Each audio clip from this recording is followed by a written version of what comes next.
Don't do these on your research experiences.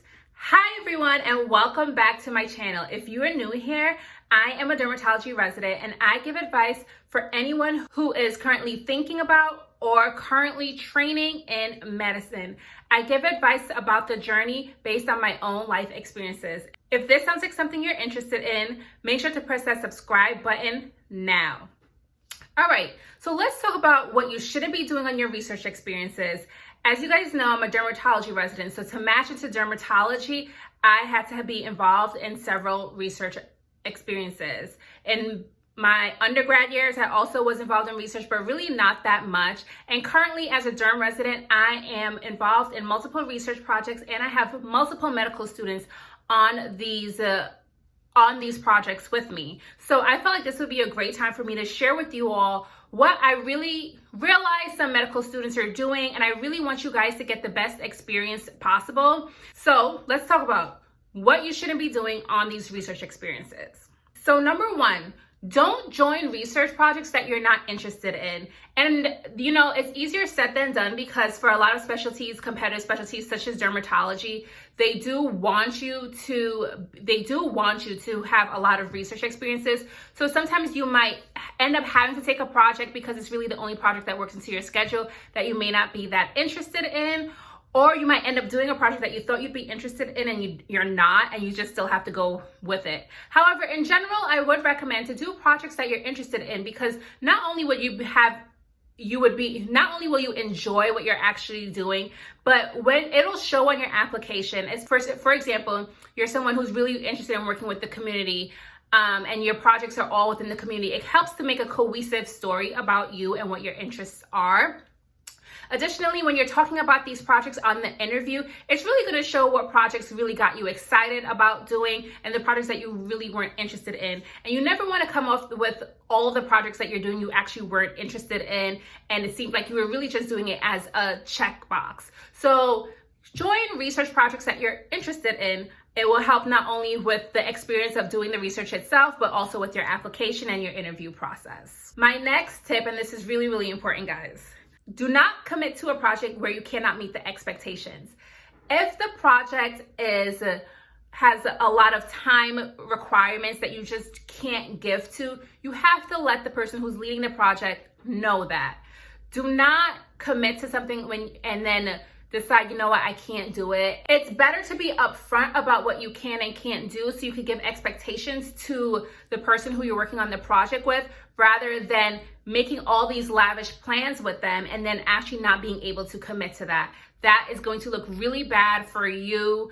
It will rub the person who you're doing the research project with the wrong way. It may not help you for letter of recs. So just don't overcommit. Be honest. A lot of people will more respect you for being honest, and actually might try to work with you based on your schedule and your time commitment and your availability if you're just honest. And this goes into the next tip. Don't neglect to communicate when you cannot keep up with that time commitment. And what I mean by that is, you thought you'd be able to do it, and you entered your second year of medical school and realized that you really don't have the time that you expected, or you entered the third year of medical school and you're just feeling really overwhelmed and you can't give as much time as you once thought you'd be able to. Let the person you're working on the research project know that.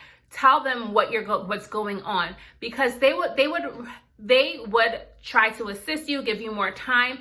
It's much better once again to be honest. Let them know up front, rather than them having to chase you down to meet schedules, be looking for you, thinking that you're just like a neglectful, unreliable student. You don't want anyone thinking that of you. So just be upfront about those things. So make sure you let people know when you can't meet deadlines for whatever reason, or even when you need help. Don't neglect to communicate that you need help. So if your PI tells you that they want you to do something and you've actually looked it up, try to figure out how to do it on your own and realize that you can't do it, let them know. They'll be very willing to help you or figure out ways for you to get that resource so you're able to do it.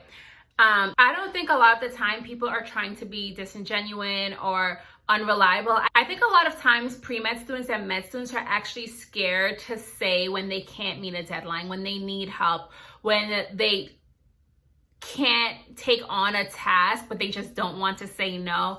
I think it's just, you want to be able to do those things, so you're scared to say that you can't. But I'm telling you guys that people are going to respect you more when you let them know that you can't do something, or you just maybe need a little bit more time, or you just need a little bit more help. We don't expect pre-med students and med students to like be able to do it all. But we just expect them to be able to be people that we can rely on. So if you're given a deadline and you just can't meet it, just let someone know rather than the deadline pass, and then that's when there's going to be a problem. I don't think that a lot of times people are actually unreliable. I think it's just you end up in a situation where you were scared to let someone down, but now you have become unreliable. It's all about making good impressions while on your research experiences. Do not put minimal effort in. So I know a lot of students are like, I just want to get this research project done. Especially if you're on a group project, you're just like, oh, I'm just going to try to skate by. I just want my name on this paper. It's going to be noticed. It doesn't matter if there are multiple people on the team. The students who stand out are going to be the ones that are remembered by the person who might possibly write you a letter of rec. You always want to give your 100%. And that's why I say, if you don't feel like you can join a project and give your 100%, don't join it. Because basically this is not only going to affect your letter of recs, but this can also affect like just networking in general. So for example, I have students that I think are just amazing on my projects. Those are the students that I will recommend to my co-residents who are looking to work with students for other research projects. So I may not be writing you a letter, but I might be able to open up more opportunities for you to get more research projects. And then of course, for your letter writers, let's say that you were just giving like 10% to a project and there were other people outshining you, or just that the PI had to chase you down to meet deadlines, had to be looking for you to see like, how come you haven't sent in this draft yet? Even if they agree to write you a letter of rec, it may not be a strong letter of rec. So what's the point of getting a letter of rec and they don't really have glowing things to say about you? So make sure you're putting in that work on all the projects so that the people you're working on the project with, they're like, oh, this person's amazing. I want to write them a letter of rec. And not only do I want to write them a letter of rec, but that letter of rec is going to be glowing. Or this person is just so reliable, I'm going to recommend that they work with so-and-so because that person is looking for a reliable student to work with. So in summary, research is a very good opportunity, not only to, of course, get the checkbox of getting it onto your application for med school or for residency, but it's also a good way, of course, to learn about a new topic, to get research experience, which can help you in development as a future physician. But even more importantly, it's also very helpful to for a possible strong letter of recommendation letters, and also very great for networking opportunities. Do not let research opportunities pass you by in which you do not get the best experience out of it. I really thought that I had great experiences. I definitely was able to network through my experiences, learn so much about myself.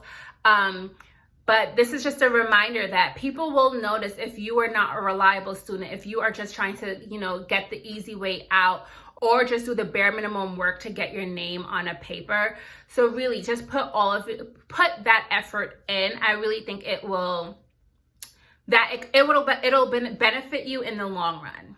So those are my tips. Those are what not to do in research experiences.